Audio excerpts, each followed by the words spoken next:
In February of 2007, a 16-year-old girl named Courtney Kickendall came home to find a series of confused messages from her friends. They wanted to know why she had texted them a single word: gay. Courtney had no idea what they were talking about. She had not sent any texts that day. She had not even been near her phone. She checked her sent messages. They were there, sent from her number, at times when she had been nowhere near the device. She assumed it was some kind of glitch. She moved on, and then the calls started. A voice, scratchy, low, calling at all hours of the day and night. The voice told her it was going to kill her family, her grandparents, her pets. It described what it was going to do to each of them in specific, methodical detail. And it knew things it should not have known. It knew where they were. It knew what they were wearing.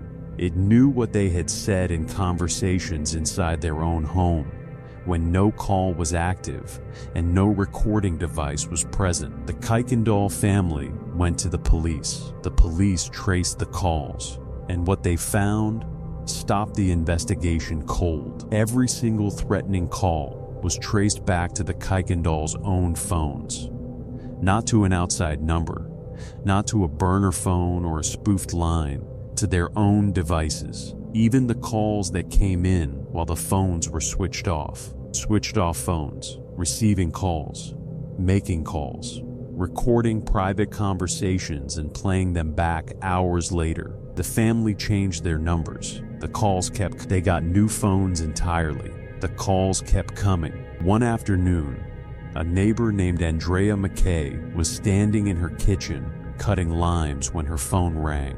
The scratchy voice on the other end said 4 words: "I prefer lemons." The caller could see inside her home, through the windows, through the walls, through something. When the Kuykendalls returned home from a meeting with law enforcement, there was a voicemail waiting for them. It was a recording of the meeting they had just attended. Every word, every detail, recorded and played back to them before they had even removed their coats. 2 other families on the same street in Fircrest, Washington, began reporting identical experiences. The same scratchy voice, the same impossible knowledge, the same calls traced back to their own devices. A police captain who investigated the case later told reporters that in his decades of law enforcement, he had never encountered anything he could not find a rational explanation for until this case. Electronic surveillance experts were brought in. They confirmed that the technology required to do what this caller was doing, to operate a switched-off phone as a remote surveillance and calling device, was not commercially available in 2007. It existed, in theory, within the capabilities of sophisticated government intelligence agencies, but it was not something that an ordinary person could access. And yet, someone was doing it to 3 families on the same suburban street in a quiet town near Tacoma, Washington. For months, the calls eventually stopped, as suddenly and as inexplicably as they had started. No arrest was ever made. No suspect was ever publicly identified. No explanation was ever given for how the calls were made, who made them, or how the caller knew every detail of these families' private lives from inside their own locked home. The Kuykendall family moved away from Fircrest. The other families moved away. The case file exists somewhere in a police archive.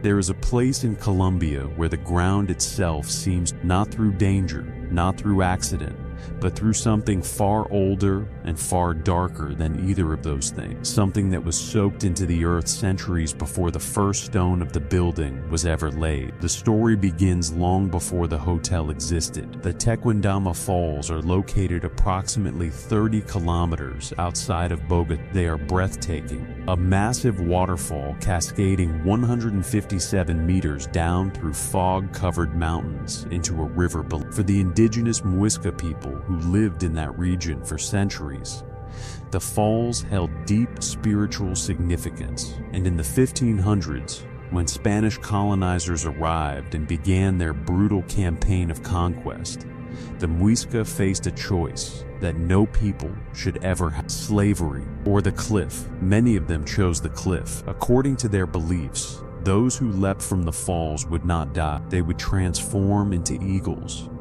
They would rise from the water as birds and fly to freedom. Entire families leapt together. Generation after generation chose that edge rather than a life in chains. And some people who study the history of that place believe that something of all those deaths remained in the land. A weight, a pull, a presence that never fully left. In 1923, architect Carlos Arturo Tapias built an elegant mansion directly overlooking those same falls. It was designed as a private residence first. Stunning French architecture, high windows, views that stretched across the valley to the waterfall. By 1928, it had been converted into a hotel, the Hotel del Salto. Translated directly from Spanish, the name means Hotel of the Leap. It welcomed the wealthiest travelers in Colombia, socialites, anyone who could afford the price of a room with a view of one of South America's most spectacular natural wonders. For decades it thrived, but even during those prosperous years, something else was happening alongside the champagne and the fine dining and the elegant guests. People were leaping from the cliffs. Not guests at first, visitors who had heard about the location. People who had traveled there not to stay the night, but to stand at the edge and step off. The falls had developed a reputation, a dark magnetism that drew the broken and the desperate from across the country. And as the decades passed and the Great Depression hit and Colombia's economy began to suffer, the wealthy stopped coming. The hotel began to decline. The rooms emptied. The restaurants closed. The staff left one by one. And the people who came to stand at the edge kept coming. By the time the hotel finally closed its doors entirely in the 1990s, the building had been standing for nearly 70 years. And for most of those 70 years, people had been dying within sight. When the hotel was finally abandoned, it did not stay empty for long. Poverty in the surrounding area meant that homeless people moved in, squatters, people with nowhere else to go, and with them came more death. Bodies were found inside the building, not at the falls, inside the rooms, in the corridors, in the spaces where wealthy tourists had once dined and laughed and slept. The river below the falls had by this point become one of the most polluted waterways in all of Colombia. The smell that rose from it reached the hotel on certain days, a thick, contaminated stench that hung over the building like something alive. Locals began to talk about the hotel in different terms, not as an abandoned building, as a haunted one. People who lived nearby described seeing lights in the windows at night, figures standing at the edges of the cliffs in the early hours of the morning, sounds coming from inside the building. That one story that circulated for years involved a photographer who had entered the abandoned hotel to document its decay. He developed his photographs afterward and found a figure in one of the images, standing in a room he had been certain was empty when he took the picture. In 2011, a restoration project began. The building was cleaned and renovated and opened to the public in 2013 as the Tequendama Falls Museum of Biodiversity. Tour groups now walk through its corridors in the daylight hours. The views are as spectacular as they ever were. The architecture is as beautiful as the day it was built, but the museum closes at 5 in the afternoon, well before dark, well before whatever has inhabited that building since the Muisca first chose those cliffs over captivity begins to make itself known. The Hotel del Salto still stands above the Tequendama Falls today. The ground beneath it has held the weight of centuries of death, and no renovation, no museum exhibit, no carefully guided tour has ever changed what that place feels like when the light fades and the fog rolls in from the valley. That is what visitors describe, standing at the edge of those cliffs, looking down, a pull, as if the place itself has been asking the same question for 500 years and waiting for the answer.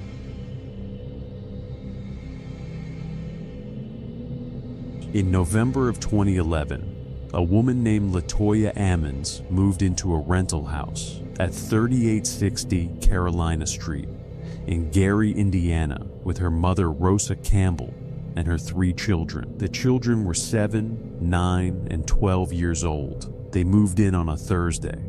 By that weekend, something had already found them. It started small, the way these things always do. The family began hearing footsteps in the basement at night. Doors that had been shut would be found open. Doors that had been open would be found shut. And then, in December, something was walking down the hallway. She assumed it was one of the children. She got up to check. The hallway was empty, but as she stood there in the dark, she saw something at the end of the corridor, the silhouette of a man, standing still, facing her. She screamed. The figure did not move, and then it was gone. After that, the children began to change. The youngest, the 7-year-old, began to speak in a voice that was not his own, deep, guttural, a voice that came from somewhere inside him that did not seem connected to a 7-year-old child's body. He told his grandmother he wanted to kill her. He headbutted her. He spoke of things no child his age should have known or thought about. The 9-year-old began to levitate.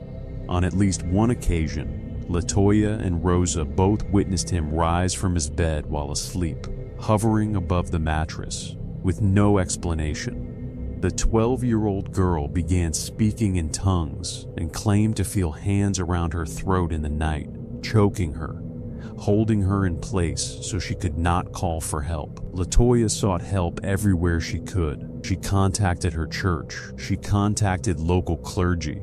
She brought in individuals who claimed experience with paranormal situations. None of it helped. Then in April of 2012, she took her children to see their family doctor, a physician named Jeffrey Onyekwu. He later told reporters that in 20 years of practicing medicine, what he witnessed in that examination room was unlike anything he had encountered in his career. He said he was scared himself when he walked into the room. DC's was contacted. A family case manager named Valerie Washington arrived at the hospital with a registered nurse.